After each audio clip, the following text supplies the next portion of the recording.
We hosted our first Knowledge and Learning workshop with grant holders on the 23rd of March.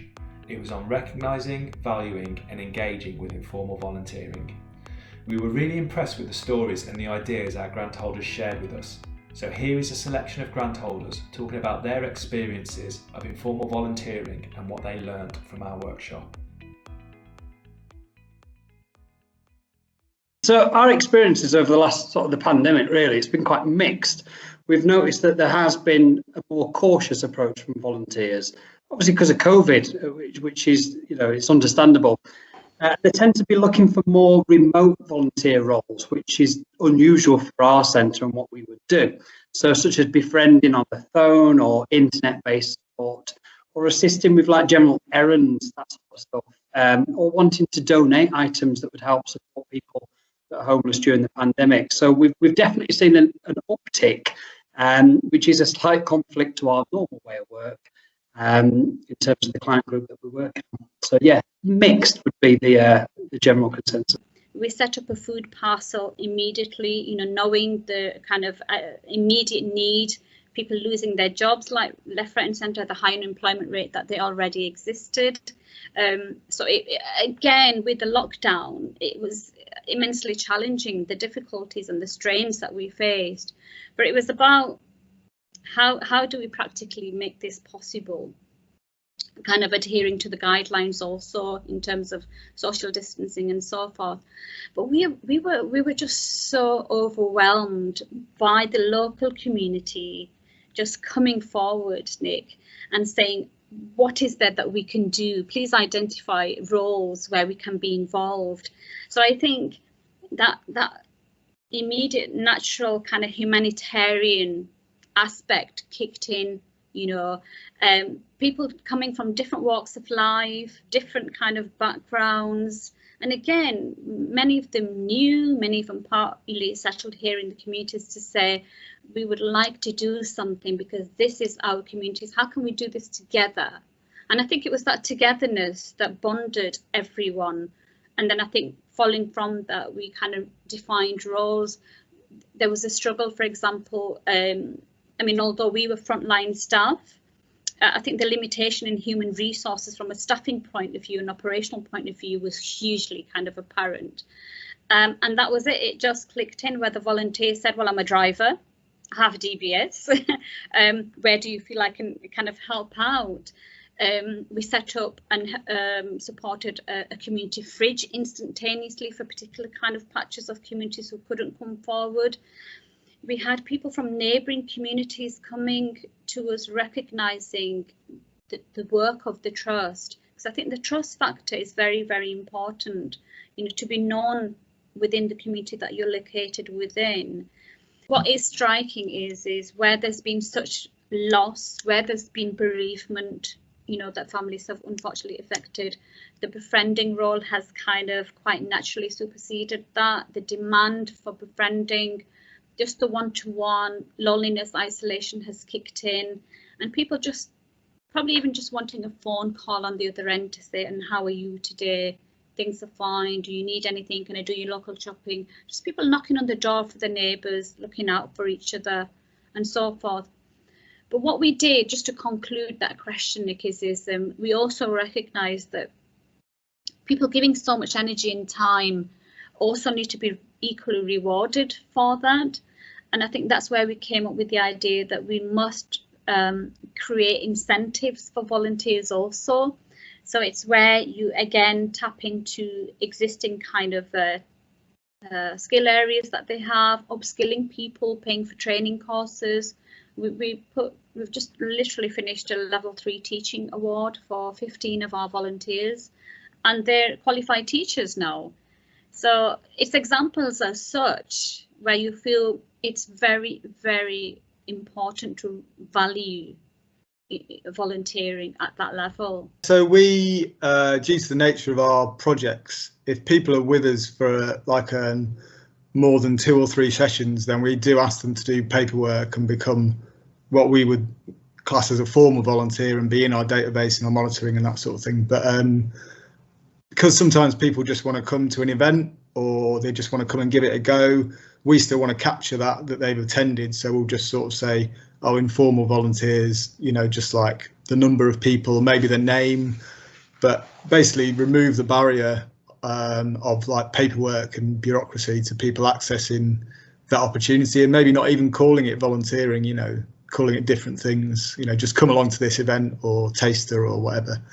So that's how we normally work. With COVID, we became like, in Leeds it's called the Community Care Project, where different community groups and other organisations became the hub for each council ward in the area, and linked people who needed access to food or medicines or other help, you know, dog walking or loads of random stuff. And we provided that role for Headingley and Hyde Park in Leeds.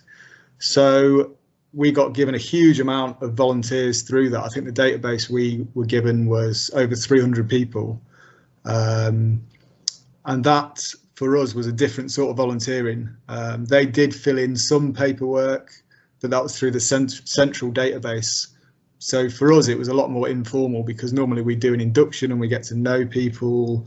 You know, we ask them what they want to get out of it. We've got a clear idea of how we can, or how they can best get out of, you know, volunteering with us. So yeah, so that was a bit different for us, and quite often we'd only ever talk to them on the phone, because we'd basically be matching those volunteers with people in need, and creating that connection between those two people, and then they would bring them the food or whatever they needed each week, and we'd be there to support them in the background over the phone. So yeah, it was all a bit different for us, but I think the main thing with the informal volunteering is about removing the barriers to volunteering, and obviously there's been a big upsurge in interest in volunteering during the COVID crisis. And I think it's about how we can make the most of that extra interest. Yeah. I think for myself, it's been twofold. So the professional side of things, and then my personal side of things as well. I mean, I wasn't originally going to come to the meeting and to the workshop, because I held it out to the coordinator for the volunteers within the organisation, and unfortunately, because of her commitment, she wasn't able to attend it. So I kind of thought to myself, well, actually, I'm interested in this. So I made room in my calendar and I attended, and I'm glad that I did, because it opened my mind and opened up what is going on elsewhere, and just kind of getting together with other people that we didn't even do the same sort of roles. You know, we were from different areas in the country, and also different job titles, different sorts of charities, independents. And it was really good just to see what was happening, and also kind of what could happen as well. So the workshop took us through that journey, and it was really beneficial.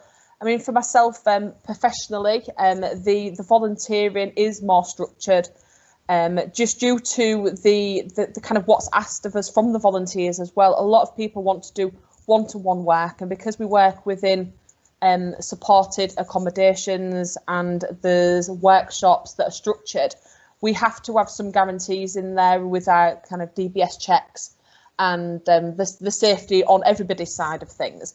But informal volunteering kind of entered my life personally because of COVID and the local area. And I think that's where it could really have been seen. And it was great to kind of be in the workshop and listen to what was just happening around the country and everyone else's experiences. So over the last year, informal volunteering, we've got just short of 120 volunteers, and ours are all formal. We have a formal process, which obviously you need to manage and coordinate that amount of volunteers. But since the lockdown, yes, we have been speaking to people who have been supporting their neighbours and friends, maybe who haven't got, you know, who are shielding, haven't got friends and neighbours, haven't got friends or family living locally that can support them. So they've been helping out with shopping, prescriptions, walking the dog. One lady was baking cakes and leaving it on doorsteps. So we have been hearing of people just doing informal volunteering. We became one of the community hubs, which gave us access actually to a much larger and diverse pool of volunteers. So that enabled us to access younger volunteers, so people who were working, students who were at university that were on, you know, so people were furloughed or they were on a break from uni and they wanted to volunteer, which was great for us because a lot of our volunteers are of the age of the people we support, so that a lot of them were shielding anyway and were housebound. So this gave us access to people who could actually help deliver our newsletters still, you know, deliver shopping, deliver prescriptions, essential items. But we had to manage that actually on a formal basis, really. But we needed to make it quicker. And it was managing, you know, it was challenging managing capacity and demand as well, really. So making sure that when we then recruited volunteers, they weren't waiting too long before they were given a role. It opened my eyes to actually what had been going around the region and what had been happening, and made me actually take some time to reflect about what had happened in my community and in the communities that we work in, and how maybe we haven't harnessed on a professional level as much as the informal volunteering of what we could have done during the outset of the pandemic, and how we can possibly look at changing some of the volunteer opportunities that we have to harness that amazing time that people have got. You know, there is an idea of kind of what's going to happen now the world's getting back to some form of more, you know, kind of normality where people don't have as much time. Well, actually, informal volunteering in this way is such a light touch type of volunteering that there must be room within an organisation for us to develop it. I learn a lot about the terminology of kind of the volunteering in relation to how we can do it informally and what does that really mean, and we explored that a lot as well. So kind of me understanding that terminology helps me write or structure things within tenders and bids in a way in which we can start to harness the time that's given by people as well. I think it was just interesting to see the variety of different volunteering roles actually that there are, and how much work is going on, and probably how much informal volunteering is going on that we're not aware of. So how do we become aware of that and capture it, and then support those people as well? And you know, we've had access now to this wider pool of volunteers, which is great. We're now planning the transition when they're all back to work, when they're all back at uni full time. You know, and even the people they're befriending once they can go back out to their busy lives and family commitments. So, and they've formed friendships and relationships now. So how do we manage that transition, you know? So that's the next thing, or that's the thing we're thinking about now. And also acknowledge everything they've done. You know, we want to have some sort of celebration event or something for everybody that's volunteered for us, even if they have gone back to work, just to say thank you, you know. One theme about, because it seemed like there was quite a lot of people who had loads of extra volunteers put their hand up during the COVID thing, but, you know, similar to us, we've got a bigger demand, but less supply, and, you know, in those terms, because we've had to limit numbers on our groups. So there was something around that about, even if you can't offer a place to your volunteers to communicate with them and let them know, you know, why they're not being offered, you know, so just that if people do put their hand up to volunteer, it's important to communicate and be honest with them, basically, and to not just like either ignore them or to just make something up that is pretty meaningless, because then you could put people off. You know, if it's their first experience of volunteering and they just feel like a bit of a spare part, or they're not making any difference, then, you know, you could put them off for life, you know. Whereas if you give someone, you know, a little job and just say, well, this is the effect of this job and this is why it's important, then people could get a lot out of doing a little job, you know, and just feeling like they were part of something bigger. So I think that was one of the key things. Also, at the time, the frame I had in my mind was, oh, we're all in the same boat. But then since then, I saw a good thing that someone posted that said, actually, we're not all in the same boat, we're all in the same storm, which I think is a much better analogy. You know, there's like lots of different things that are like buffeting us, lots of different currents and winds affecting us, but we're all in different vessels and with different capabilities and different capacities. And you know, it's good to be connected with other organisations to realise that we're all in the same storm and we're all trying to navigate it as best we can, I suppose. You know, and that works on an individual level as well as organisational level. Probably a lot lot of, the word that I used before was reaffirmation of the practices of organisations, picking up on new ideas, certainly, how people have been very innovative in terms of using limited resources, whether that's human resources or practical kind of physical resources. It was interesting to hear how in this challenging time people have coped in different mechanisms, which was quite interesting. I think absorbing some of those ideas and adapting them into your organisations, kind of looking at how it would work well using those kind of models, I would say.